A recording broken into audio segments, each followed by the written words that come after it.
अस्सलामुअलैकुम my YouTube family, कैसे हैं आप सब। अच्छा जी, आज मैं आपके साथ शेयर करने वाली हूँ है जी ईद मेकअप लुक। ठीक है, बहुत ही सॉफ्ट सा न्यूड सा ये जो है ना मेकअप लुक है। आप किसी भी ड्रेस के साथ इसको जो है ना वो कैरी कर सकते हैं। ठीक है, टीपिंग पीस सा जो मेकअप है बहुत ही खूबसूरत लगेगा। आपने लाजमी इसको जो है ना ईद वाले दिन इसको ट्राई करना है, बहुत ही प्यारा लगने वाला है। ठीक है, जिनको बहुत ही सॉफ्ट मेकअप लुक चाहिए, बहुत ही न्यूड सा कलर के मेकअप चाहिए, तो जी इनके लिए बेस्ट है। सबसे पहले मैंने जो है ना अपने आईब्रोज को फिल कर ली थी और अपनी बेस है वो मैंने डन कर ली थी आउट ऑफ कैमरा। ठीक है, उसके बाद जी ये जो हमारी आईलिड है इस पर जो कंसीलर या बेस कुछ भी लगा होता है ना उसको हम जी सेट करेंगे किसी भी फेस पाउडर या लूज़ पाउडर की हेल्प से। ठीक है, मैं ये ग्लैमरस का यूज़ करती हूँ, तो मैं जी ग्लैमरस के साथ इसको किसी भी फ्लफ़ी ब्रश के साथ जो है ना, अब ब्रश के साथ जब आप इसको करते हैं ना सेट, तो बड़ी ही प्यारी ये जो है ना हमारी बेस की जो ब्लेंडिंग हो जाती है आई बेस की। ठीक है, जो क्रीज होते हैं ना, ये लाइंस वगैरह बनते हैं ना, वो सब इससे जो है ना ख़त्म हो जाती है। देखें इस तरह से, क्योंकि ब्रश जो है ना वो डीपली अच्छी तरह से पाउडर लगा देता है, तो वो जो हमारी लाइंस क्रिएट होती थी ना आइज़ के ऊपर, वो हमारी ख़त्म हो जाएंगी। ठीक है, इसको जी हमने कर लिया है दोनों को सेट।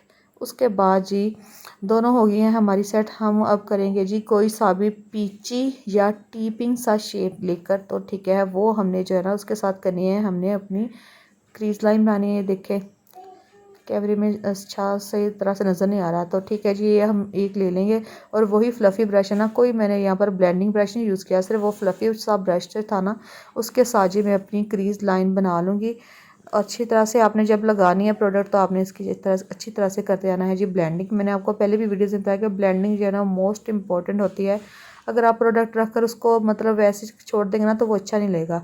उसको लगाकर आपने इसको अच्छी तरह से ब्लेंड करना है। ठीक है, इधर से आपने कॉर्नर से ब्लेंड करके ना, तो कॉर्नर की तरफ से बाहर को थोड़ा सा आपने निकाल देना। देखिए जैसे मैं निकाल रही हूँ ना इसको, इस तरह थोड़ा सा आपने बाहर को निकाल देना, इससे ना आपकी आईज जो ना वो थोड़ी सी बड़ी बड़ी लगेंगी। ठीक है, तो ये देखिए अच्छी तरह से ब्लेंडिंग हो गई है इसकी।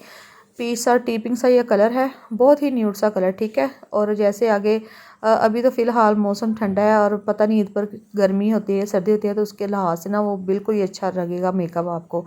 ठीक है, दोनों साइडों से मैंने जी कर ली है इसके अच्छी तरह से ब्लेंडिंग। ये मेरे पास जी जस्ट गोल्ड का है जी, ये गोल्ड से कलर में ही है। ये है हाइलाइटर, मगर मैं इसको जो है ना अपने आईलिड पर लगाऊंगी। ये देखें ये हाइलाइटर है, मगर मैंने इसको एज आ आई मेकअप के तौर पर यूज़ किया है, और इसी मकसद से मैंने लिया था कि मैं ना इसको आई मेकअप में यूज़ करूँ, क्योंकि ब्राइडल्स में ना ये गोल्ड जो है वो ज़्यादा यूज़ होता है। तो उसके लिए ना ये काफ़ी इसकी प्राइस भी कम है और इसकी जो क्वांटिटी ना वो बहुत ज़्यादा। देखें मैंने आपको वो दिखाया ना जार, तो इतनी क्वान्टिटी इसमें है, इतने ही प्यारे ये कलर हैं। ये देखें दोनों आइज़ पर मैं लगा लिया, ये डल गोल्ड सा कलर था। ठीक है, उसके बाद ये मैं थोड़ा सा लूँगी ग्लिटर। मुझे ग्लिटर बहुत बहुत बहुत पसंद है। ठीक है, तो मैं अपने मेकअप में ग्लिटर जो है ना लाजमी रखती हूँ, चाहे मैं हल्का फुल्का सा लगा लूँ, मगर मैं लाजमी इसका टच ग्लिटर का मैं ज़रूर देती हूँ, क्योंकि इससे आपकी आइज़ का जो मेकअप होता है ना वो बहुत ही प्यारा लगता है।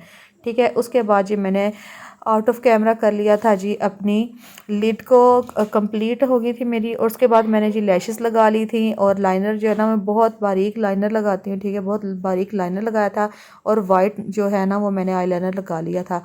और बस जी हमारा मेकअप हो गया था डन। ब्लश वगैरह मैंने लगा लिए थे। कैसा लगा जी आपको आज का मेकअप लुक, तो लाजमी बताया।